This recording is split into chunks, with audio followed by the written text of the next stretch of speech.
Timing का इधर उधर हुआ होगा तो कुछ पता नहीं हुआ सबको। मैसेज तो पहुंचा था तुम लोगों के पास। क्या बात करता है। हम्म। नहीं आया था। ऐप पे देखे।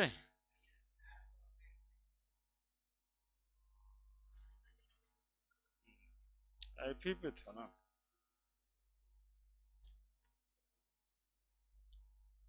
मैसेज ऐप ही पे ना आप लोग को जाएगा और कहाँ जाएगा। व्हाट्सएप से उसमें ग्रुप बना ही नहीं। ऐप पे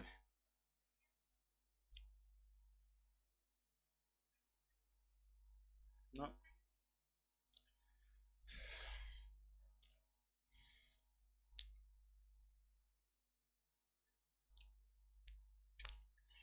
पहला फिजिकल प्रॉपर्टीज वही ना, कल भेजे थे।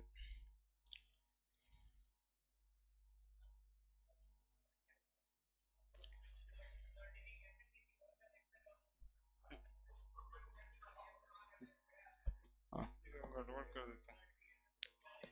पहला पहला फिजिकल प्रॉपर्टीज जनरली ये सब कलरलेस होता है ना। फिजिकल स्टेट में तो गैस वगैरह जो भी होता है कलरलेस होता है। लेकिन ब्रोमाइड और आयोडाइड कलर्ड हो जाता है एक्सपोजर ऑफ सनलाइट में।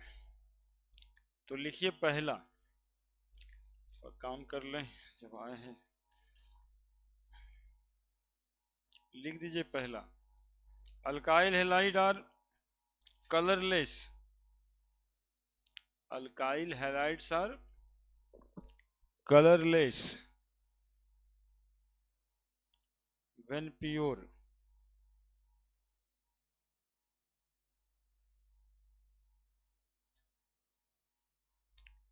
However, bromide iodide, however, bromide iodide develop color. However, bromide iodide develop color when exposed to sunlight.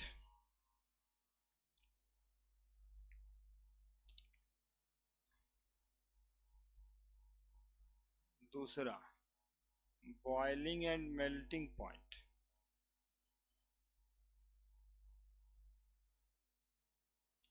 तो बॉइलिंग एंड मेल्टिंग पॉइंट के लिए एक बात तो फिक्स है कि कार्बन का नंबर बढ़ेगा तो बॉइलिंग पॉइंट बढ़ेगा, है ना।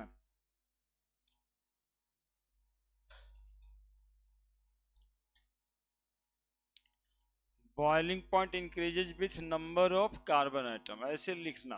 Number of carbon increases, boiling point increases, और ट्रेंड सेम रहेगा, बॉइलिंग पॉइंट मेल्टिंग पॉइंट भी इंक्रीजेज। ऐसे ही लैंग्वेज की क्या जरूरत है। और यदि ब्रांच बढ़ेगा आइसोमेरिक हाइलोल्केन्स में, आइसोमेरिक हाइलोल्केन्स के लिए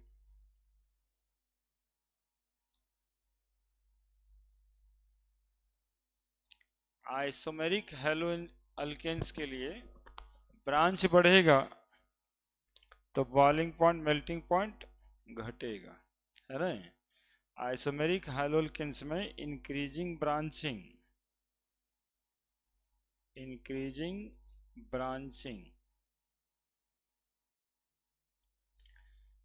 डिक्रीजेज बॉइलिंग पॉइंट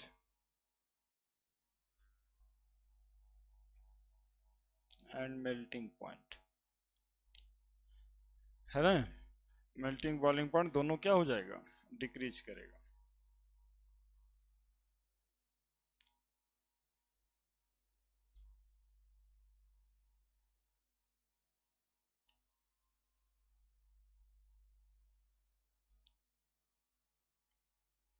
ये दोनों ही बातें क्यों होगा, तो सरफेस एरिया, है ना। ये दोनों बात का रीजन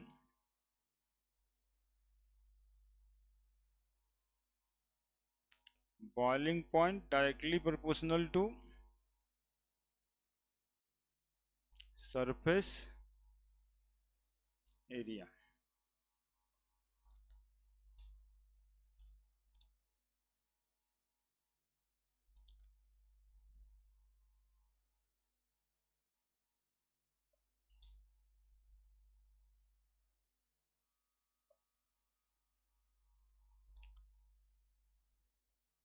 तीसरा बात,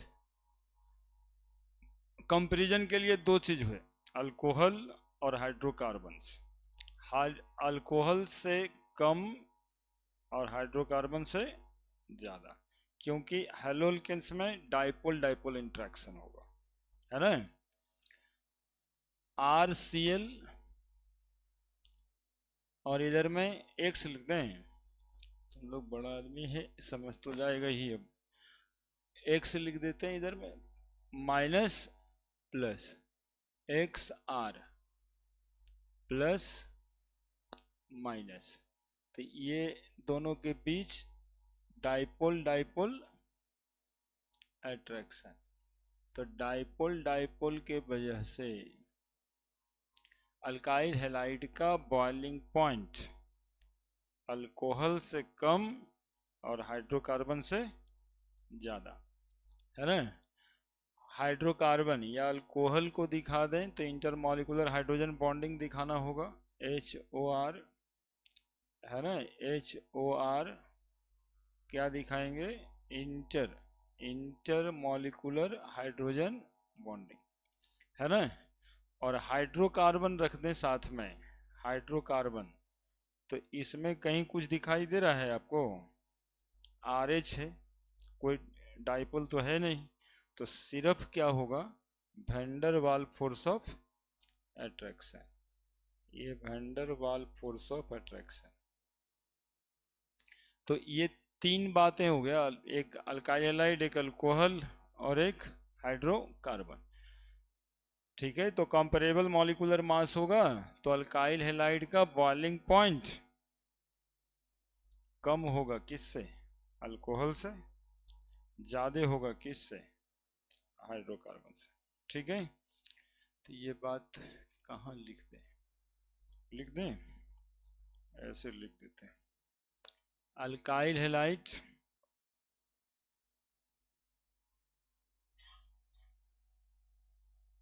has less boiling point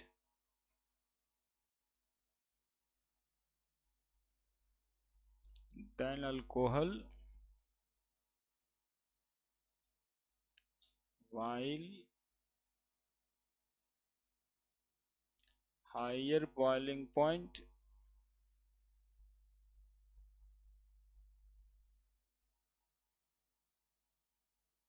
than alkane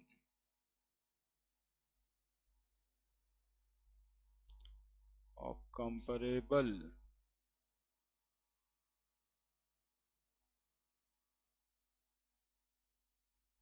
molecular mass।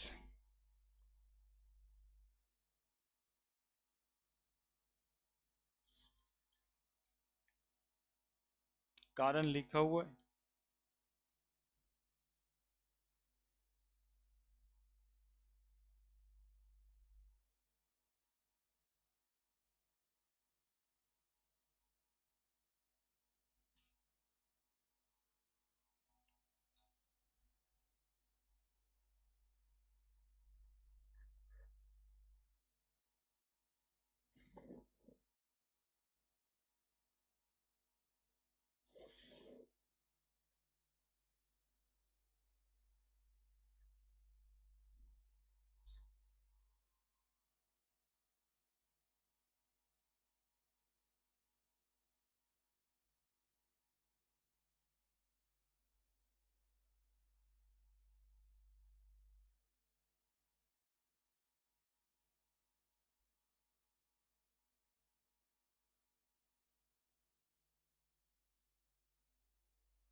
हो गया।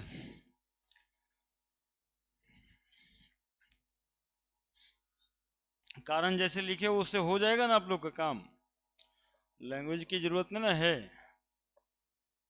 इतना ही बात होता है पूरे ऑर्गेनिक केमिस्ट्री के बॉइलिंग पॉइंट में, जो यहाँ पे सब दिख जाता है। और हाइड्रोजन बॉन्डिंग का मैग्नीट्यूड होगा किसी में थोड़ा कम होगा तो अल्कोहल से कम होगा बॉइलिंग पॉइंट। जैसे ईथर, अल्डिहाइड, कीटोन, हाइड्रोकार्बन से ज्यादा होगा, अल्कोहल से कम। अल्कोहल से ज्यादा होता किसका है, तो एक कार्बोक्सिलिक एसिड का। बस इतनी तो बात है, कार्बोक्सिलिक एसिड का बॉइलिंग पॉइंट अल्कोहल से ज्यादा होता है, बाकी सबको तो अल्कोहल से कम ही होता है। अब हेलोल्केन के बीच में, मतलब हेलोल्केन और कार्बोक्सिलिक एसिड के बीच में आ जाता है अल्डिहाइड, कीटोन। अल्कोहल का बॉइलिंग पॉइंट ईथर से भी ज्यादा होता है, क्योंकि ईथर में दोनों तरफ आर होता है ना। तो जितना बड़ा अल्काइल ग्रुप होगा इंटरमॉलिक्यूलर हाइड्रोजन बॉन्डिंग घटता चला जाएगा। तो अगला पॉइंट है वही कि सॉलिबिलिटी जो है वाटर में, नहीं उससे पहले एक बात और है, लिख लिए, उससे पहले एक बात और है, एक बात और है, लिखिएगा। इन केस ऑफ, ये पूछता बहुत ज्यादा है, इन केस ऑफ, इसको छूटना नहीं चाहिए, die hello arenes, in case of die hello arenes, para isomer, para isomer,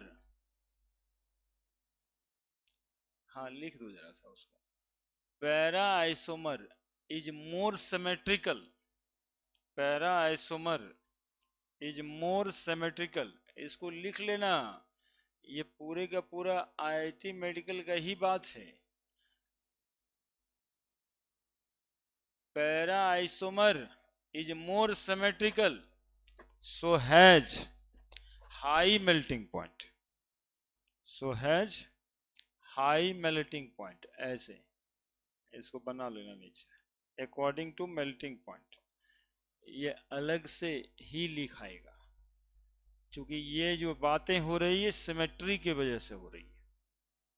para isomer का सिमेट्रिकल, ज्योमेट्रिकल सिमेट्रिकल कहा जाता है इस मॉलिक्यूल को, इसलिए इसका मेल्टिंग पॉइंट ज्यादा होता है।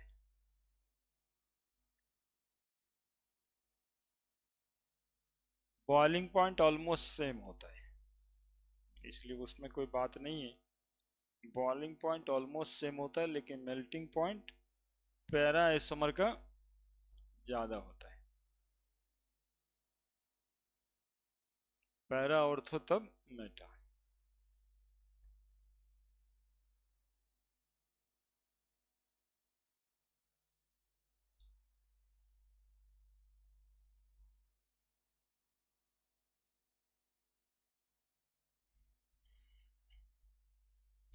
अगला बात है density.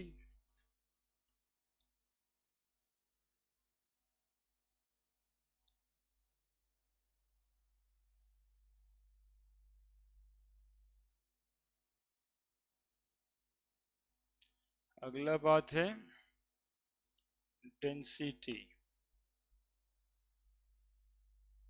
Monohaloalkanes are less denser than water,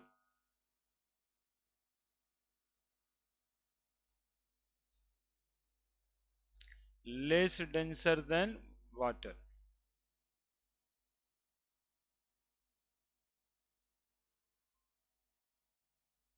while ditrihaloarenes, ditritetrahaloalkanes,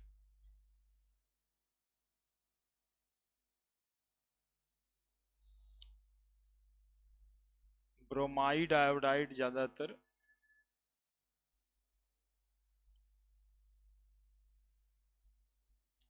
are more denser than water.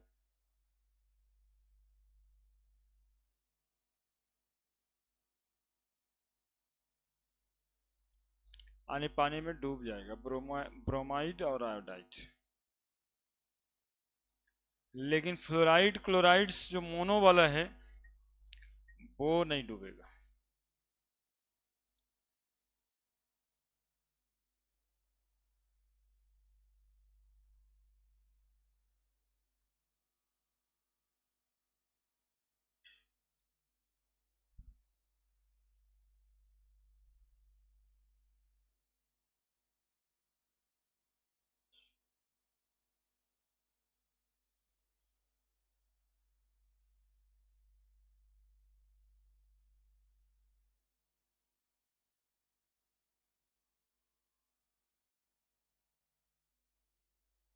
लिखे?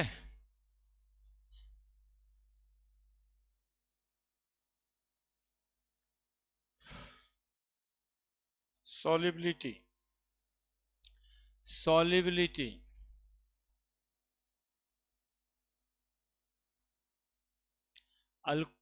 हैलो अल्केन्स जो है लोअर मेंबर्स सॉल्युबल होता है वाटर में, लोअर मेंबर सॉल्युबल होता है वाटर में, लेकिन हायर मेंबर सॉल्युबल नहीं होता।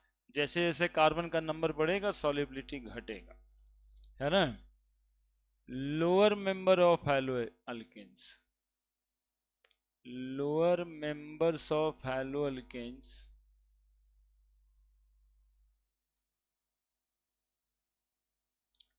are soluble in water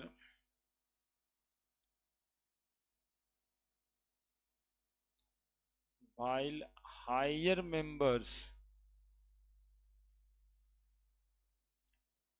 are insoluble, or we can say that ki solubility decreases with increasing number of carbon atoms।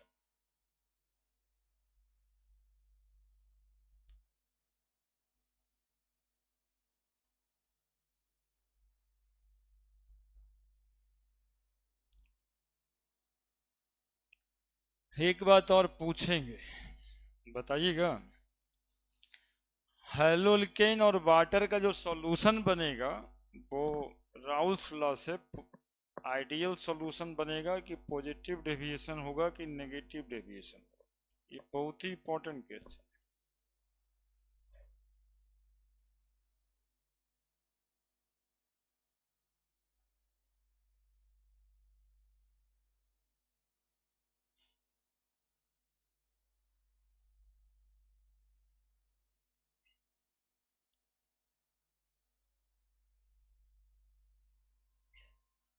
ये बताना है हैलोअल्केन और वाटर जो भी सॉल्युबल होगा लोअर मेंबर ही, है ना। तो ये राउल्स लॉ से पॉजिटिव डेविएशन होगा, नेगेटिव डेविएशन होगा, या फिर आइडियल सॉल्यूशन होगा। तो जानते इसको कैसे समझोगे? देखो RX है एक तरफ और एक तरफ वाटर है HOH, और वाटर में पहले से इंटरमॉलिक्यूलर हाइड्रोजन बॉन्डिंग होता है ना। और इसमें जो है डाइपोल डाइपोल इंट्रैक्शन होता है ना। याद नहीं रहता है, इसको समझना होता है। तो यहाँ भी डाइपोल डाइपोल फोर्स लगेगा, तो यहाँ इंटरमॉलिक्यूलर हाइड्रोजन बॉन्डिंग लग रहा है और यहाँ पे dipole dipole force of attraction लग रहा है, डाइपोल डाइपोल फोर्स लग रहा है। अब ये दोनों को मिलाना है, सॉल्युबल का मतलब यही है। तो ये दोनों को जब हम मिलाएंगे तो RX के बीच का ये जो बॉन्ड है इसको ब्रेक करना पड़ेगा, हाइड्रोजन बॉन्डिंग ब्रेक करना होगा, तभी तो नया बॉन्ड बनेगा इसके साथ, अल्काइल हैलाइड के साथ और वाटर मॉलिक्यूल के साथ। क्या? तो हैलोजन में एक फ्लोरीन केवल होगा तो इंटरमॉलिक्यूलर हाइड्रोजन बॉन्डिंग कर सकता है, लेकिन क्लोरीन ब्रोमीन होगा तो हाइड्रोजन बॉन्डिंग तो होगा नहीं। तो होगा क्या यहाँ पे? तो होगा सिर्फ यही dipole dipole force of attraction. तो अब बातें ये होनी है यहाँ पे कि पहले लग रहा फोर्स ऑफ अट्रैक्शन को तोड़ने में एनर्जी कितना लगेगा, और बाद में जो फोर्स ऑफ अट्रैक्शन लगा उसमें एनर्जी कितना रिलीज होगा। तो पहले जो बॉन्ड है ज्यादा है, इसलिए इसको सॉल्युबल करने के लिए एनर्जी देना पड़ेगा, मान लो 100 जूल देना पड़ेगा। और ये जो नया फोर्स ऑफ अट्रैक्शन बना इसमें 25 जूल रिलीज होगा, तो 75 जूल तो मेरा ही लग गया ना। यानी सॉल्युबिलिटी कैसा हो गया, एंडोथर्मिक, डेल्टा एच पॉजिटिव, यानी डेविएशन कैसा, पॉजिटिव डेविएशन, है ना। यानी इसको सॉल्युबल करने में आपकी एनर्जी लगेगी। तो solution of alkyl halide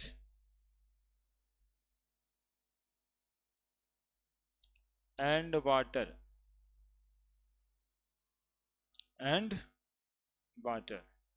shows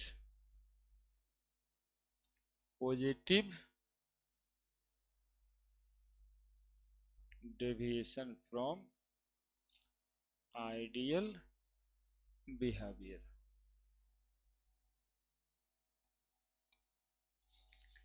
लिख दीजिए, इसका डेल्टा एच होगा पॉजिटिव।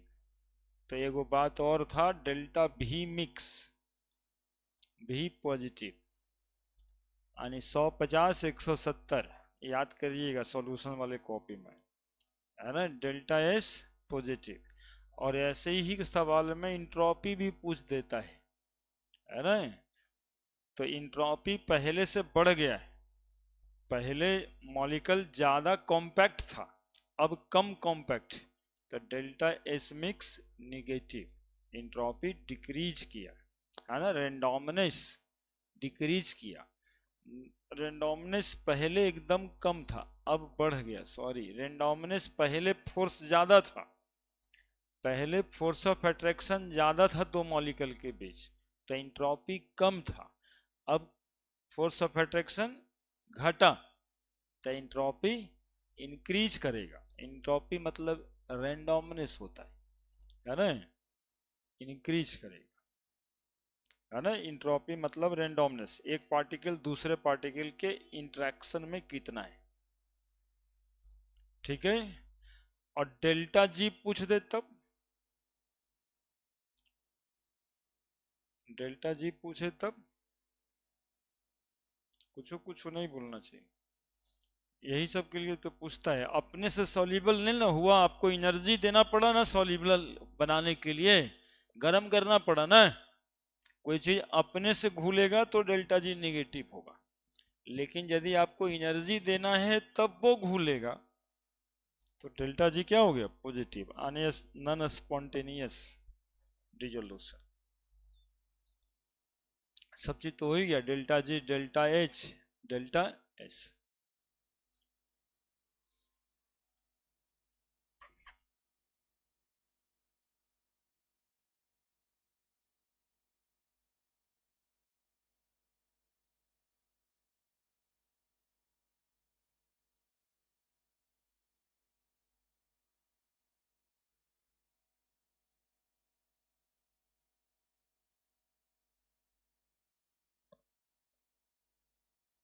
हो गया। Now the chemical properties, chemical properties में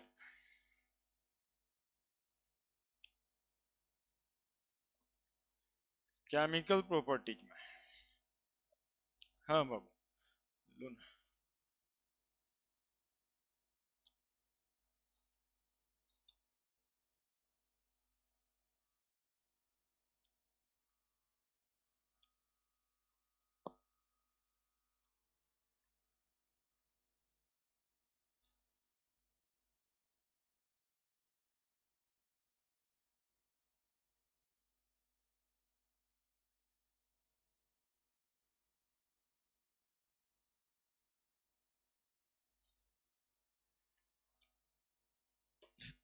गजब गजब लग रहा है, तब तक लिख दिया।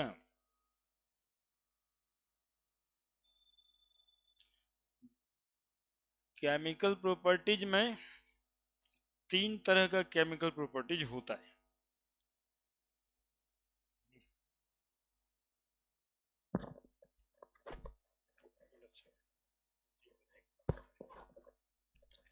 अब ठीक है, केमिकल प्रॉपर्टीज में तीन तरह की केमिकल प्रॉपर्टीज।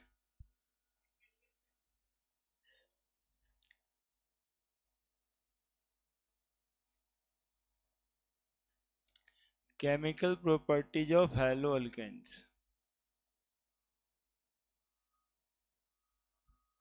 समझोगे बात? यहां पर तीन तरह का केमिकल प्रॉपर्टीज होता है इसका। कै तरह का? तीन तरह का। कैसा कैसा सुनोगे? एक तो हाइड्रोजन है, एक्स इलेक्ट्रोनेगेटिव एटम, तो मेटल के साथ रिएक्ट करेगा, है ना? जैसे केमिकल प्रॉपर्टी आपके लोग के दिमाग में एक्चुअली में आता है ना, तो बहुत सारा रिएक्शन ऑन गोन हो जाता है एकदम से।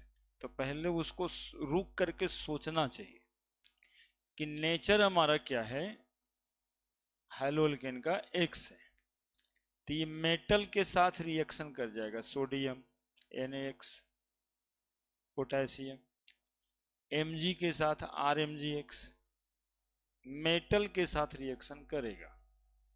तो एक तरह का रिएक्शन होगा इसका, रिएक्शन विथ मेटल। ठीक है। दूसरा रिएक्शन क्या कर सकता है ये? तो दूसरा रिएक्शन अल्कोहलिक KOH डालने से इसका X को हटाएगा और OH H को हटा के वाटर बनाएगा, एलिमिनेशन रिएक्शन। और तीसरा सबसे ज्यादा कॉमन रिएक्शन है कि X यहां से हटेगा और कोई न्यूक्लियोफाइल आकर के इसमें जुड़ जाएगा, तो न्यूक्लियोफिलिक सब्स्टिट्यूशन रिएक्शन। यानी three types of common reaction occurs in case of hello alkane, है ना? कितना टाइप का रिएक्शन करेगा? तो three type of chemical reaction, three type of chemical reaction. अब देखो यहां से ही तुम सोचने लगोगे ना, तो तुमको थोड़ा आसान पड़ेगा कि हैलो अल्केन्स में कितना टाइप का केमिकल रिएक्शन होता है। तो एक रिएक्शन तो मेटल के साथ करता है, दूसरा रिएक्शन रीएजेंट के वजह से एलिमिनेशन रिएक्शन हो जाता है, अल्कोहलिक KOH होगा तब, बेस होगा तब, और तीसरा न्यूक्लियोफिलिक सब्स्टिट्यूशन रिएक्शन तो करेगा ही करेगा, चूंकि X हाइड्रोजन है और वह बेईमान है, तो इलेक्ट्रॉन लेके जाएगा और दूसरा कोई इलेक्ट्रॉन देने वाला आ जाएगा, तो सब्स्टिट्यूट हो जाएगा। उसी में पढ़ना है SN1 रिएक्शन और SN2 रिएक्शन। ठीक है। तो पहला रिएक्शन विथ मेटल, दूसरा एलिमिनेशन रिएक्शन,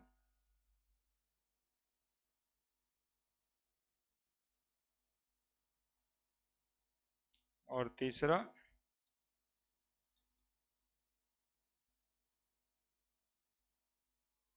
न्यूक्लियोफिलिक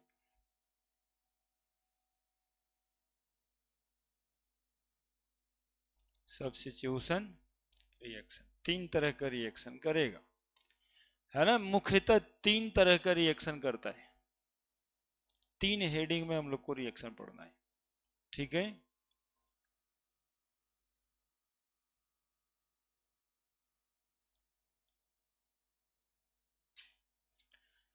दूठ हो तो तुरंत निकल जाएगा।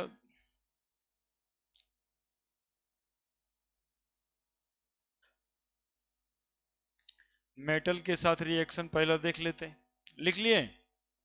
मेटल के साथ जो रिएक्शन करेगा वो दो तरह का, एक सोडियम के साथ ऊर्ज रिएक्शन, और मैग्नीशियम के साथ ग्रिग्नार्ड रिएजेंट का फॉर्मेशन, RMgX। बस दूठ। तो पहला रिएक्शन विथ मेटल,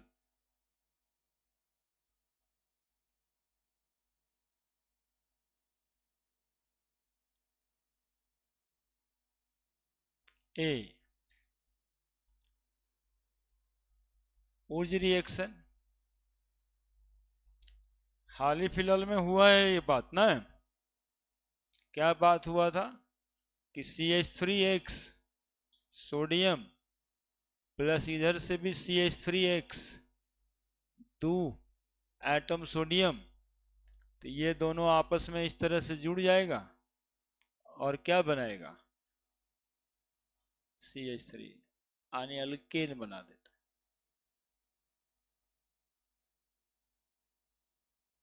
ठीक है, CH3 CH2X plus sodium CH3 CH2X, दो एटम लगेगा। यहां भी देखिए ये CH3 CH2 CH2 CH3 plus 2Na है ना। यहां पे X लिखते हैं प्लस सोडियम, यहां पर लिख देते हैं X। देखो क्या होना है, ये कार्बन के साथ जुड़ा हुआ होगा है, ये कार्बन के साथ जुड़ा हुआ होगा, दो ठो सोडियम लगा देते हैं, क्या बन जाएगा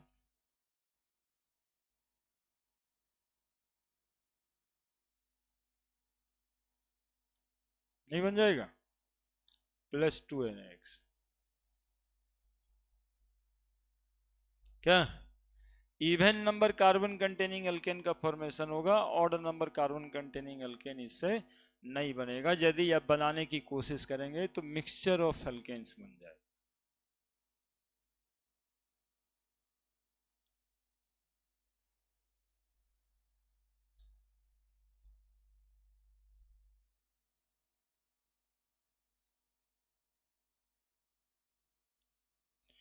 यहां पर एक रिएजेंट रहता है क्या, ड्राई।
क्या हो गया,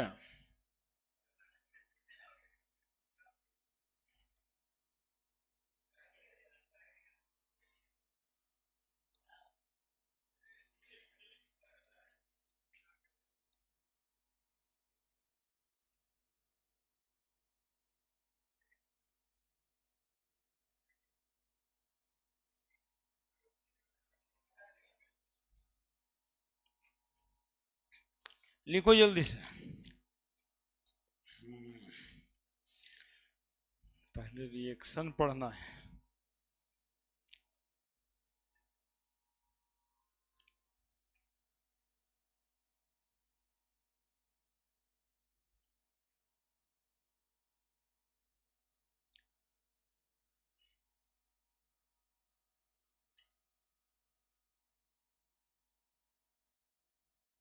क्या लिख दिए?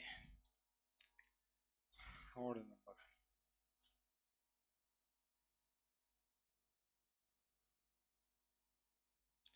Odd number carbon containing alkane.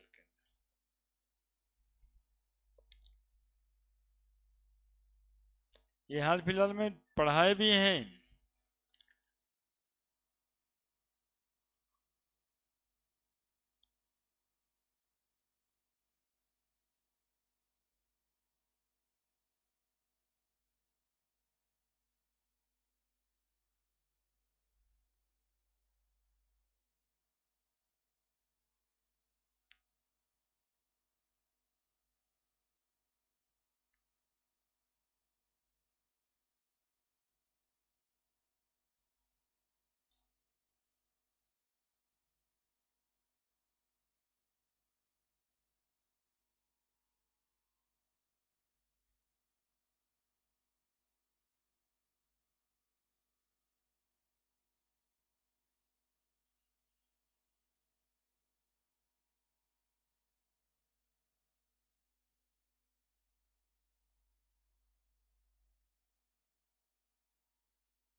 लिखा है। देखो ये था क्या कि एक कार्बन का अल्काइल हैलाइड लेते हैं ना तो दो कार्बन का अल्केन बन जाता है, दो कार्बन का लेते हैं तो चार कार्बन का बन जाता है। इसी तरह से एक दो तीन चार कार्बन का लिए तो उधर आठ कार्बन का बन गया होगा। तो इवन नंबर वाला तो प्रिपेयर्ड हो जाता है। In during which reaction even number carbon containing alkane is form. लेकिन यदि हम चाहें कि इससे हम odd number carbon containing alkane बना दें तो एक mixture of odd and even number carbon containing alkane बनेगा, जिसका कि बॉइलिंग पॉइंट इतना क्लोज होगा कि वो सेपरेट नहीं हो पाएगा। जैसे CH3X प्लस सोडियम प्लस इधर CH3CH2X ले लेते हैं तो जाने के लिए देखने के लिए बस यही होगा। लेकिन जो कॉन्सेप्ट है आपको कि एक मॉलिक्यूल कोई कंपाउंड सेपरेट नहीं कर पाएंगे, यानी एक मोल लेंगे तो 6.022 इंटू 10⁻23 मॉलिक्यूल होगा। आप 100 समझो, ई भी 100 ई भी 100 और इसे उसके हिसाब से एक मोल था तो ये 2 मोल था तो 200 होगा। तो कभी ये आपस में भी तो टकराएगा, तो आपस में CH3 टकराने लगेगा तो ये बन जाएगा। यदि आपस में ये टकरा जाएगा तो ब्यूटेन बन जाएगा। और यदि चांसेस होंगे ये और ये भी टकराए तो ये भी बनेगा। यानी कि हमने चाहा कि 3 कार्बन कंटेनिंग अल्केन बनाएं तो बना तो, लेकिन साथ में 2 और बन गया ये मिक्सचर ऑफ हाइड्रोकार्बन बन गया। अब इसका बॉइलिंग पॉइंट इतना क्लोज है कि ये सेपरेट नहीं हो पाएगा। Mixture of hydrocarbon.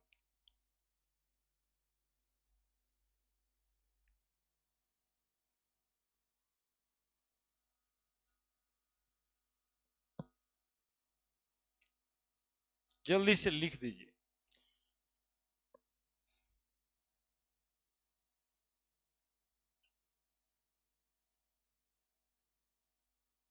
देखिए ना, उच्च रिएक्शन ये तो आप लोगों को पढ़ा हुआ लग ही रहा होगा। अगला एलिमिनेशन रिएक्शन है वो बीटा डी हाइड्रोहाइड्रोजनेशन रिएक्शन, वो भी पढ़ा हुआ ही लग रहा होगा। अल्कीन में पढ़े तो बच क्या गया, खाली एक न्यूक्लियोफिलिक सब्स्टिट्यूशन रिएक्शन, SN1 और SN2।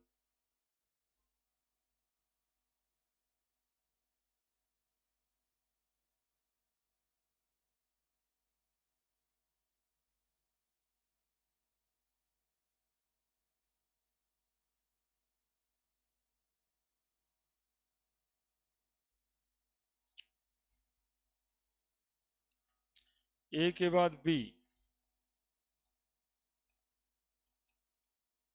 Reaction with magnesium,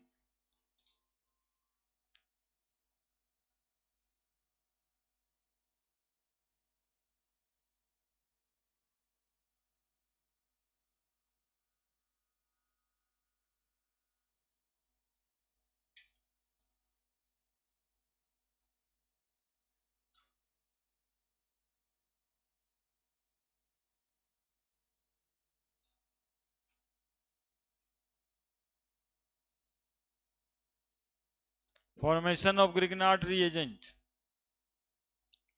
alkyl halide को जब मैग्नीशियम के प्रेजेंस में हिट करते हैं in the presence of dry ether तो RMgX बनता है।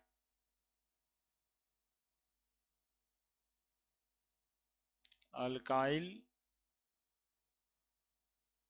Magnesium halide, alkyl magnesium halide, ठीक है। ड्राई ईथर सॉल्वेंट, RMgX एक कैसा कंपाउंड है, तो R मतलब अल्काइल ग्रुप हुआ, पहले लिख दीजिए।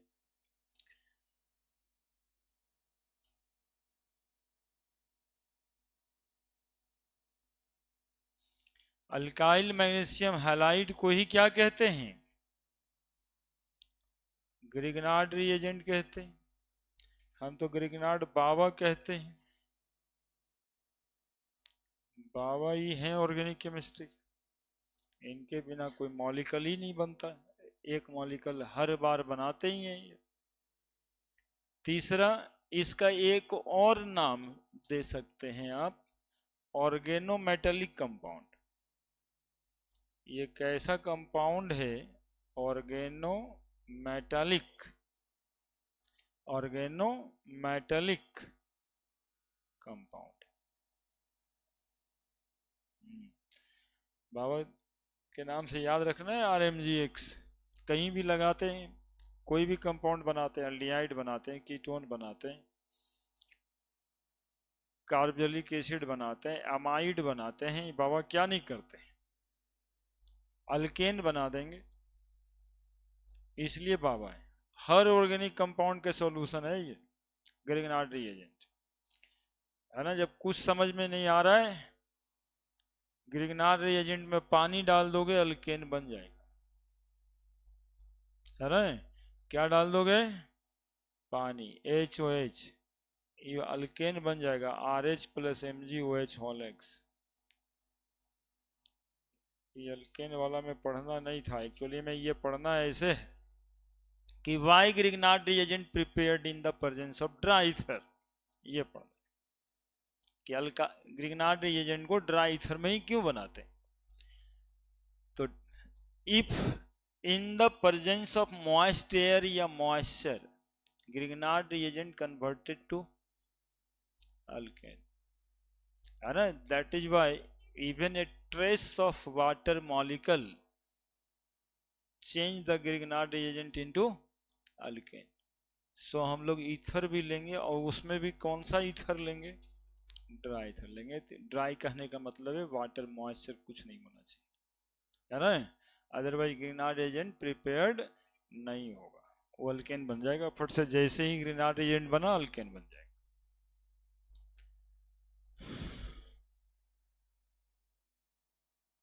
ऑर्गेनोमेटालिक कंपाउंड कहने के पीछे कारण है जिस कंपाउंड में कार्बन और मेटल का बॉन्ड होता है ना, उसी को ऑर्गेनोमेटालिक कंपाउंड कहते हैं। कार्बन हो गया ऑर्गेनिक, मैग्नीशियम हो गया मेटल, इसीलिए इसका नाम रख दिया है ऑर्गेनो मेटेलिक कंपाउंड।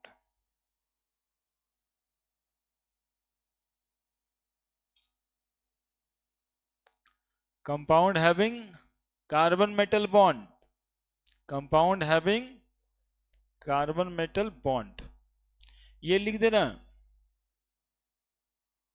हाँ, वो सब ऐसे लिख देते हैं, मतलब तुम भी वैसे ही नहीं समझना, वो जरूरी बात है। तुम लोग नहीं समझाए अभी तक कि हम क्या बात किए, सही बता रहे हैं, नहीं समझाए। जानते हो हम कौन सा बात किए? हमने बात एक किया है कि कोई भी मॉलिक्यूल जो H प्लस देगा ना, कोई भी मॉलिक्यूल जो H प्लस दे देगा इसको, उससे ये अल्केन बन जाएगा, चाहे अल्कोहल हो, चाहे कोई कार्बोक्सिलिक एसिड हो, चाहे वो H3PO4, कोई भी H प्लस देने वाला रिएजेंट रह गया इसके पास में, तो अल्काइल मैग्नीशियम हैलाइड क्या बन जाएगा? अल्केन बन जाएगा। ठीक है, कहने का मतलब है कि C2H5 MgBr, और अचानक से आपको लिख देता है C2H5OH, आप समझिएगा जा अब क्या करें, तो वाटर वाला सिर पढ़ाए थे, ये भी तो अल्कोहल है, ये भी तो देगा हाइड्रोजन, तो क्या बन जाएगा? C2H6, और Mg में जो OH लिखते थे वो C2H5Br, है ना। आपको लगेगा ऐसा कोई कंपाउंड नहीं होता, बिल्कुल होता है, मैग्नीशियम इथॉक्सी ब्रोमाइड का, इसको मैग्नीशियम हाइड्रोक्सिल ब्रोमाइड कहते हैं।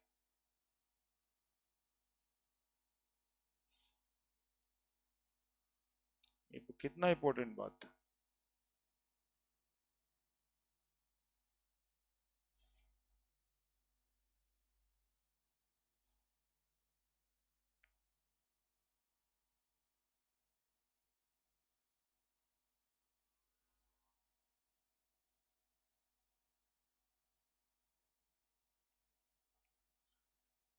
Grignard reagent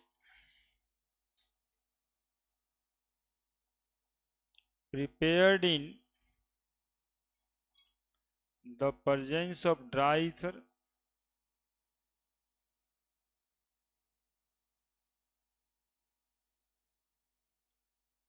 as in the presence of moisture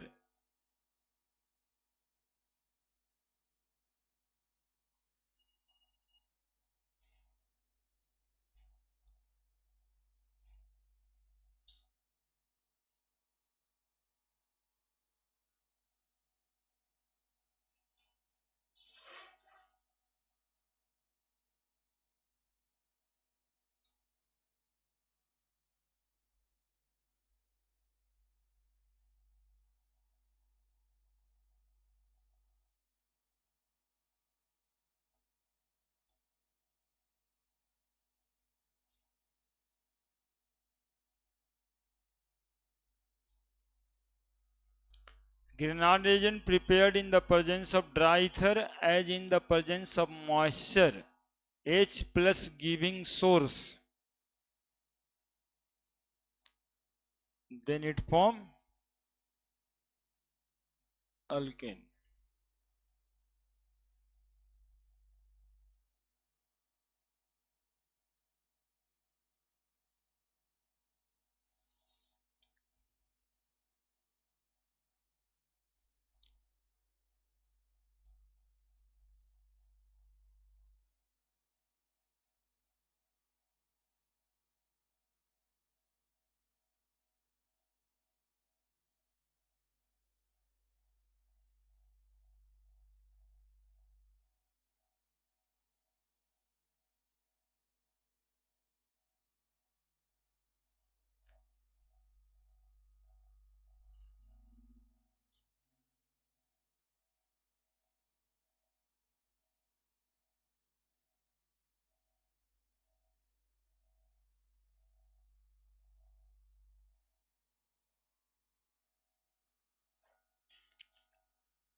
लिख दिए, समझ भी गए सब बात। Next is elimination reaction.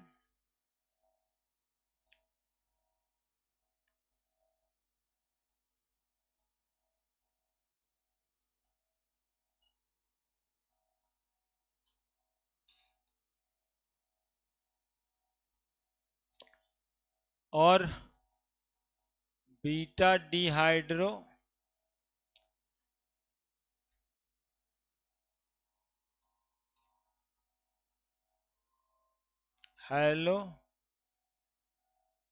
Halogenation reaction पढ़ा दिए हैं आप लोगों को, E1 और E2 रिएक्शन है ना, जिसका एलिमिनेशन रेट ऑफ रिएक्शन दो रिएक्टेंट के कॉन्सेंट्रेशन पे डिपेंड करता है, उसको E2 रिएक्शन कहते हैं। और एक ही पे डिपेंड करता है तो E1 रिएक्शन कहते हैं। इसका रिएजेंट एकदम से दिमाग में रखिएगा, रिएजेंट जो है अल्कोहलिक KOH, और ये अल्कोहलिक KOH किसी भी फॉर्म में आ सकता है। आपको KOH C2H5OH लिखा हुआ है ना। अब यदि ये लिखा हुआ है तो फिर हमें नहीं ढूंढना है कि सर तो हमको ऐसे बताए थे, ऐसे लिखा हुआ ये C2H5OH है ना। आजकल तो देखते किताब में KOH ETOH लिखता है, तो क्या छोड़ दोगे? इथाइल अल्कोहल है, ठीक है, या फिर अल्कोहलिक, या फिर कोई और दूसरे अल्कोहल का नाम ले। पानी नहीं रहना चाहिए, एक्वस नहीं रहना चाहिए।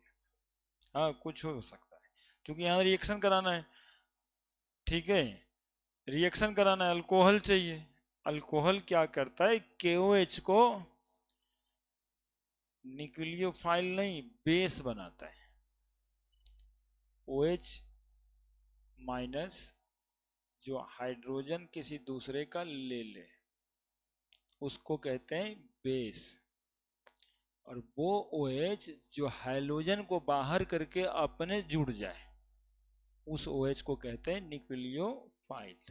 तो दोनों तो OH ही होता है, लेकिन जब एक्वस मीडियम होगा तो KOH का OH न्यूक्लियोफाइल जैसा काम करेगा। अल्कोहल में यदि प्रेजेंट होगा तो वो बेस जैसा काम करेगा, ठीक है। और पूछिए हमसे, आप पूछ सकते हैं कि अल्कोहल ही क्यों सर? पानी ले लेते KOH के साथ, चाहे KOH के साथ कुछ नहीं लेते। तो जब KOH के साथ आप कुछ नहीं लेते तो इसका OH माइनस न्यूक्लियोफाइल जैसा काम करता है। और अल्कोहलिक KOH कैसा काम करता है? बेस के जैसा। अब नहीं समझिएगा तो अगले साल समझो नहीं है समझने के लिए। पानी में रहेगा तो कैसा, पानी में KOH रहता तो कैसा बिहेव करता? H2O में रहता तो न्यूक्लियोफाइल के जैसा।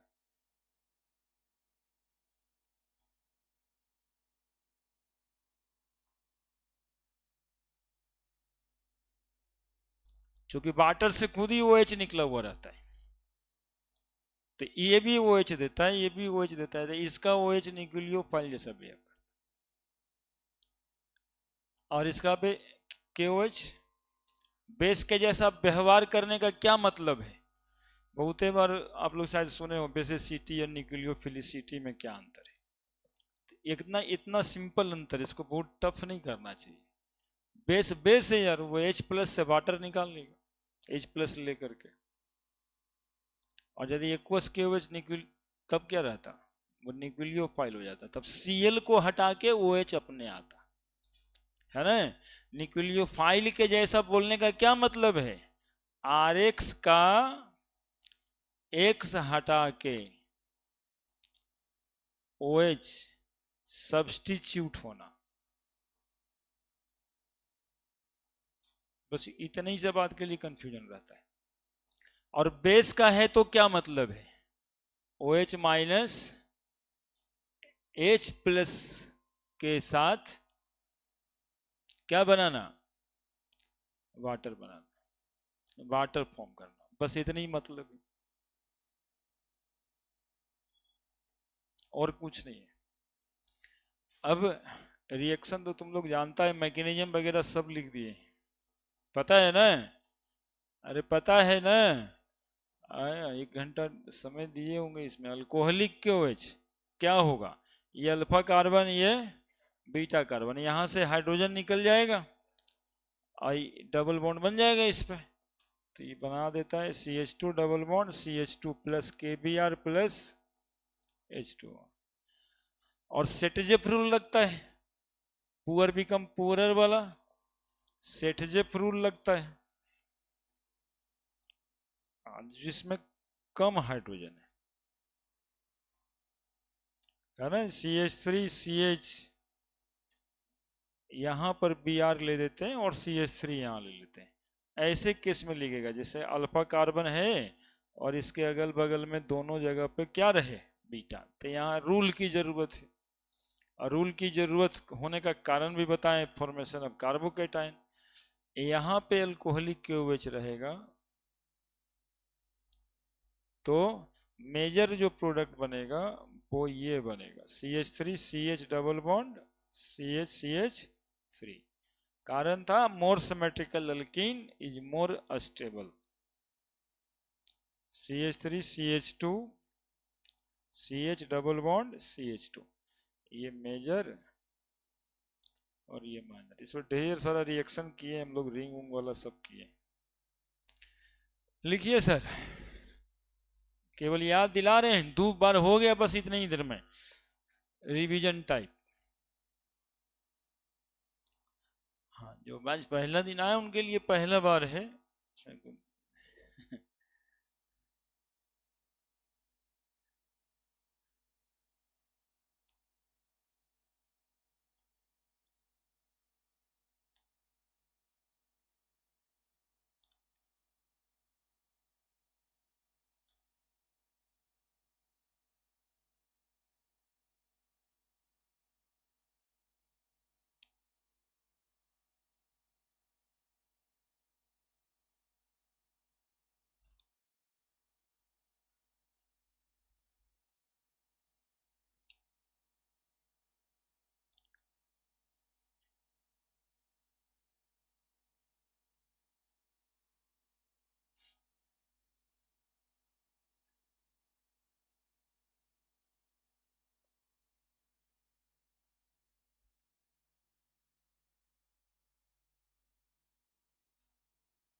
लिखा। अब इतना से एक क्वेश्चंस बना देते हैं। 2 टाइप का पढ़ा दिए, न्यूक्लियोफिलिक सब्स्टिट्यूशन सिर्फ बचा है ना। दोनों तरह का रिएक्शन हो गया, एलिमिनेशन हो गया और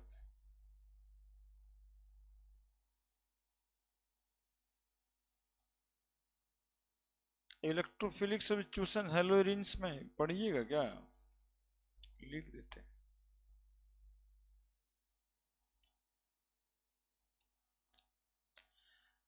तीसरा, हेलोरीन का electrophilic substitution reaction. Electrophilic substitution reaction of हेलोरीन्स।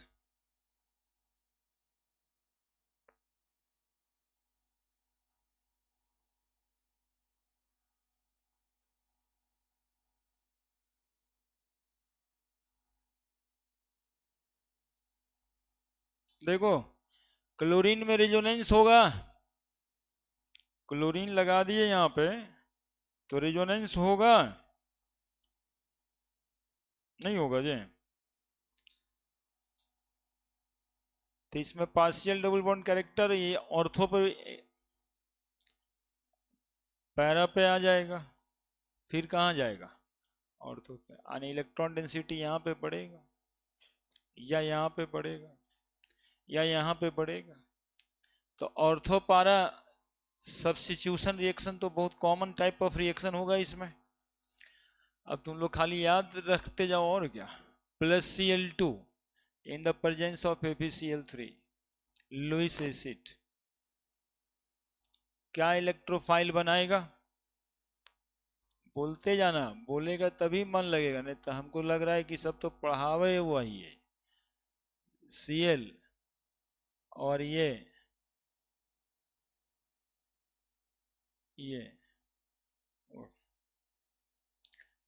तो बना ही दिए थे।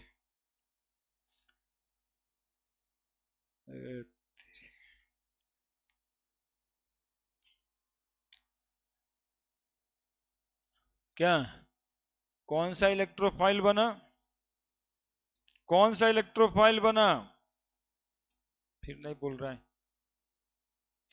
कौन सा इलेक्ट्रोफाइल बना? Chloronium ion. क्या,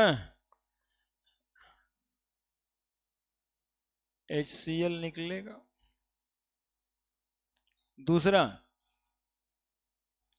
HNO3 concentrated in the presence of H2SO4,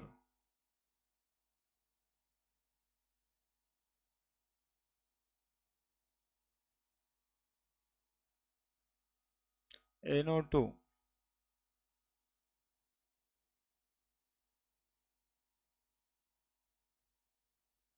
NO2 कौन सा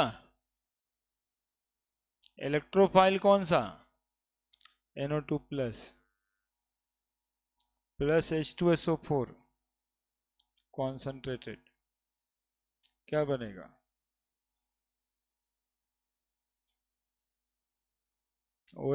Cl SO3H,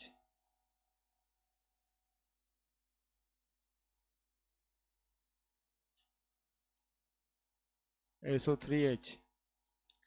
और बताइए, CH3Cl, यहाँ पे SO3H electrophile, CH3Cl in the presence of anhydrous AlCl3, कौन सा इलेक्ट्रोफाइल बनेगा? CH3 plus. इससे क्लियर हो जाता है ना कि हमें क्या जोड़ना है। यहाँ Cl CH3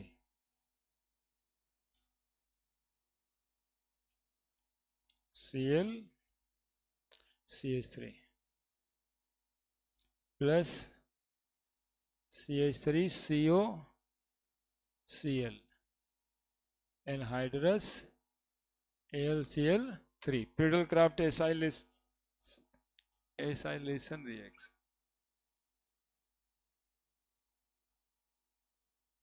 Cl COCH3 acetophenone है, Cl COCH3। बोलो क्या करना है, वो तो क्या इलेक्ट्रोफिलिक सब्स्टिट्यूशन रिएक्शन। क्या,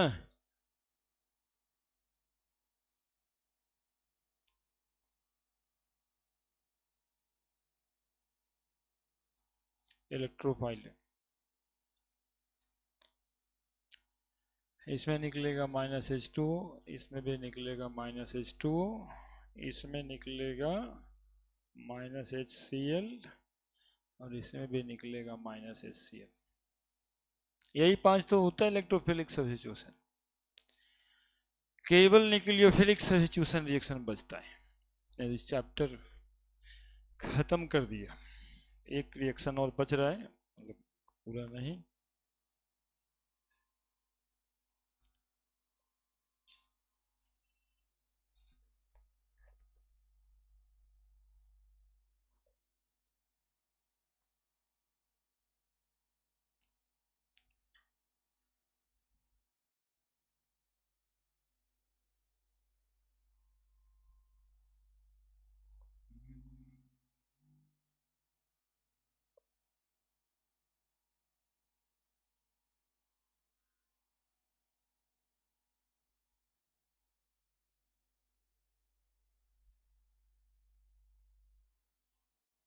ये देखो इतना जो छोटा लगा ना हेलोल्केन्स,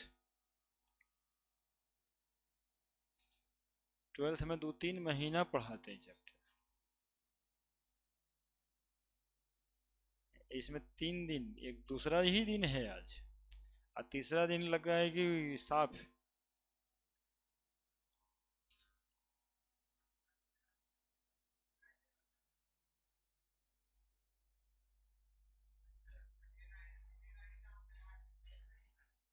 मतलब कि हम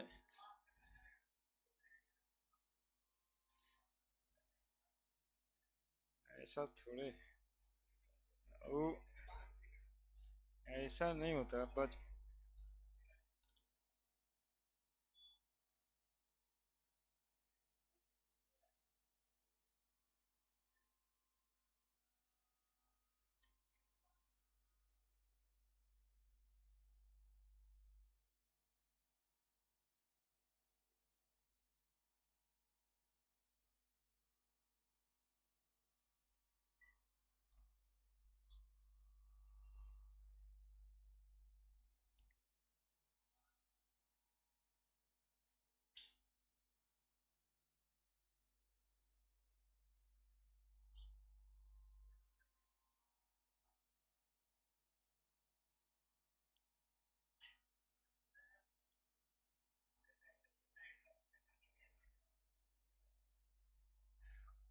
एक्चुअली मैं उधर में सब खाना खा रहा था कहीं जगह ही नहीं था इसी वजह से आके यहाँ बैठ गए।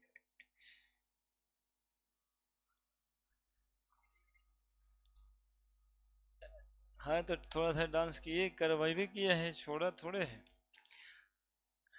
एक्चुअली मैं उमंग है, बच्चा है अभी, वही वही लो ये- उसका उसका आइडिया तो हमको दिया ही नहीं था।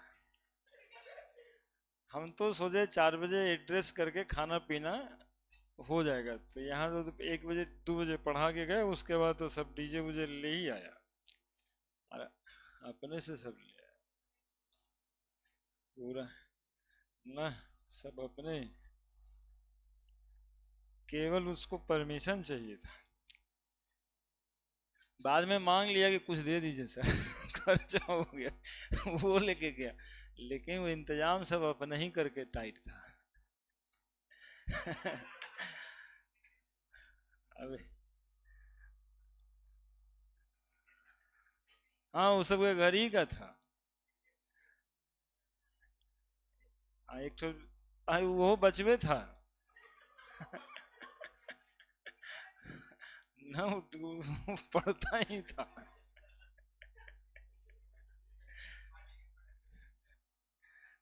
नहीं था टीचर, हम खोजे कि कोई हो, लेकिन नहीं वो वही था, पढ़ता ही था। वो सबका वो अपना बाद में बताया। हाँ तो आने जाने के लिए खूब मस्ती किया सब। वही दिक्कत किया है। नहीं खराब नहीं हुआ है, लेकिन फिटिंग कराना पड़ेगा, वो जो 1 नंबर 2 नंबर आगे पीछे होता था अपने सुना हो रहा है,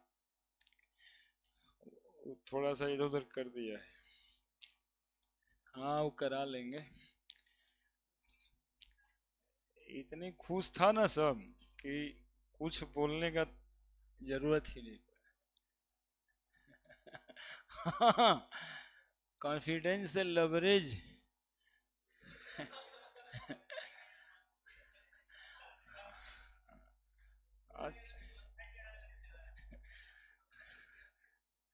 लेकिन सोचो ना, ये बात तो था कि कुछ लास्ट टाइम है तो झगड़ा लड़ाई भी कर सकता था ना, बीच बीच में करते ही रहता है सब, लेकिन कोई कुछ नहीं किया। इस बात से हमको इतनी ज्यादा खुशी हुई कि मत पूछे। कोई कुछ किया ही नहीं, कोई कंप्लेन लेके भी नहीं आया कि सर ये देखिए ये बोल रहा है। लेकिन 10 को बच्चा उसी लेवल का था उसमें कि कभी वो कुछ हो करता, मतलब नहीं होता एक तो भूत पार्टी टाइप का। हाँ, हाँ मौका का इंतजार हुआ, ऐसा 10 को बचा था। लेकिन देखे कुछ नहीं, कोई कंप्लेन ही नहीं। ये ये सबसे ज्यादा अच्छा रहा।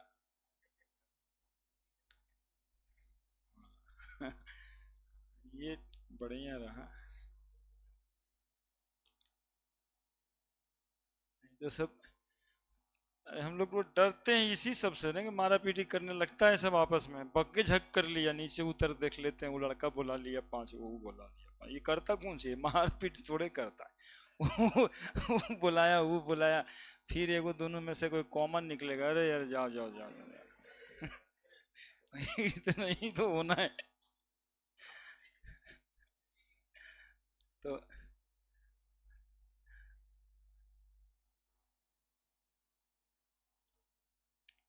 सीएल जो है, ऊर्जी का भाई साहब, ऊर्ज फिटिक रिएक्शन है, कोई नया रिएक्शन नहीं है।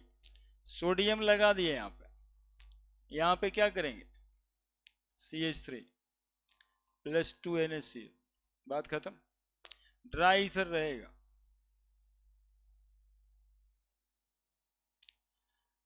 और एक फिटिक रिएक्शन, इसमें क्या होना है, दोनों हेलोएरिन रहेगा।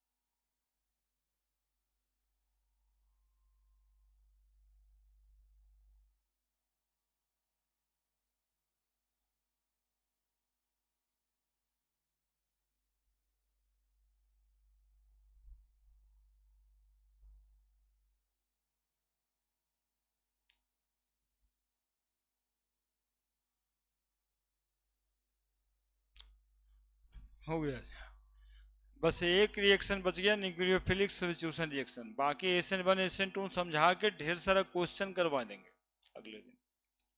ये चैप्टर हो गया समाप्त। ऐसे ही 3 3 क्लास लगना है। एक वाल्डिहाइड कीटोन में थोड़ा सा ज्यादा कुछ लग सकता है समय। 3 3 दिन में ही सब निकल जाएगा। ये तो निकल ही गया, 3 चैप्टर है, 7 8 क्लास लगेगा। 1 तारीख के बाद रेगुलर भी कर देंगे। इस समय में क्या दिक्कत,